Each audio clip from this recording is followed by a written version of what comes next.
Bienvenido al problema del cumpleaños. En una sala de 23 personas, hay un 50% de posibilidades de que dos personas tengan el mismo cumpleaños. Parece que se necesitarían más de 23 personas para tener un 50% de posibilidades de que dos personas tengan el mismo cumpleaños, pero realmente no lo hace. Echemos un vistazo a por qué. Para comenzar, será más fácil determinar la probabilidad de que 23 personas no cumplan años. Si pueden calcular la probabilidad de no coincidencia, entonces la probabilidad de una coincidencia será solo del 100% menos la probabilidad de no coincidencia.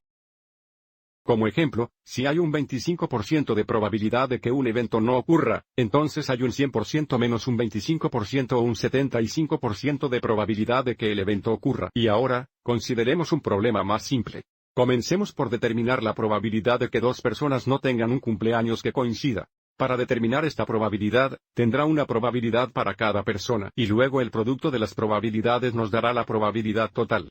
Entonces, para la primera persona, su cumpleaños puede ser cualquier día del año y, por lo tanto, la probabilidad de no tener una coincidencia es 365 dividido por 365.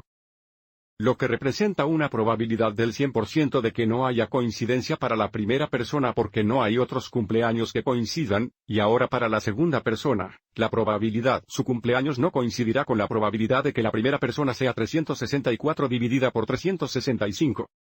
364 porque su cumpleaños puede ser cualquier día del año excepto el día del primer cumpleaños, y luego este producto nos da la probabilidad de que dos personas no tengan un cumpleaños coincidente.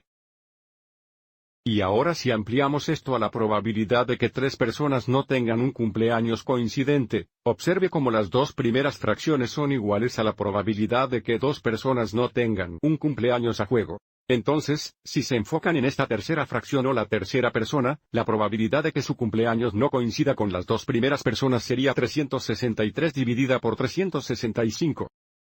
Su cumpleaños puede ser cualquier día del año, excepto los dos cumpleaños de las dos primeras personas.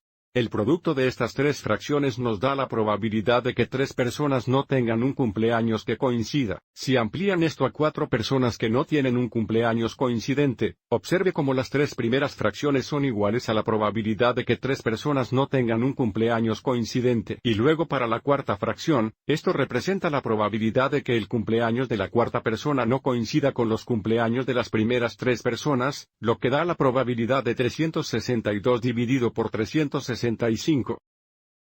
El cumpleaños de la cuarta persona puede ser cualquier día del año, excepto los tres cumpleaños de las primeras tres personas, y este producto nos da la probabilidad de que cuatro personas no tengan un cumpleaños coincidente. Y ahora echemos un vistazo a tener 23 personas sin cumpleaños iguales.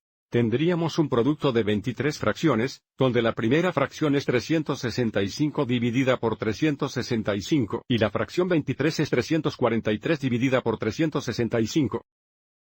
Este producto nos dará la probabilidad de que 23 personas no cumplan años. Si quisiéramos, podríamos cambiar la forma de este producto. Observe que todos los denominadores son 365, y debido a que hay 23 fracciones, podríamos escribir este producto como 1 sobre 365 elevado hasta la potencia 23 veces el producto de los numeradores. La mayoría de las calculadoras no pueden manejar este cálculo, pero sale aproximadamente a 0.4927 o 49.27%.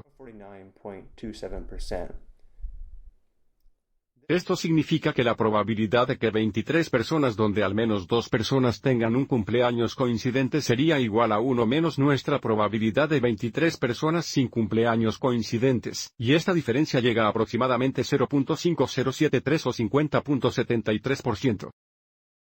Esta es la razón por la que solo se necesitan 23 personas para tener un 50% de posibilidades de que dos personas tengan el mismo cumpleaños. Veamos si pueden expandir esta fórmula y aparecer con una fórmula para la probabilidad de que n personas con al menos dos personas tengan un cumpleaños coincidente.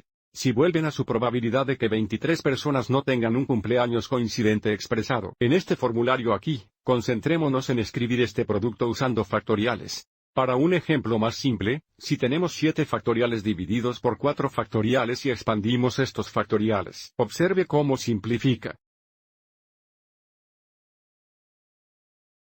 A 7 veces 6 veces 5. Aplicando esta idea a este producto, podemos escribir este producto como 365 factorial dividido por 342 factorial, Y ahora que tenemos este producto, podemos escribir esto como 365 factorial dividido por el producto de 365 elevado a la potencia 23 y el factorial de 365 menos 23. Y si expandimos esto a n personas, simplemente podemos reemplazar 23 con n, lo que nos da una probabilidad de que n personas no tengan un cumpleaños coincidente como 365 factorial dividido por el producto de 365 elevado a la potencia de ni el factorial de 365 menos n, lo que significa que la probabilidad de que n personas con al menos 2 personas tengan un cumpleaños coincidente tendría que ser 1 menos este cociente, y antes de irnos, aquí hay una tabla que muestra la probabilidad de tener n personas con al menos 2 personas que cumplen años. Gracias por ver.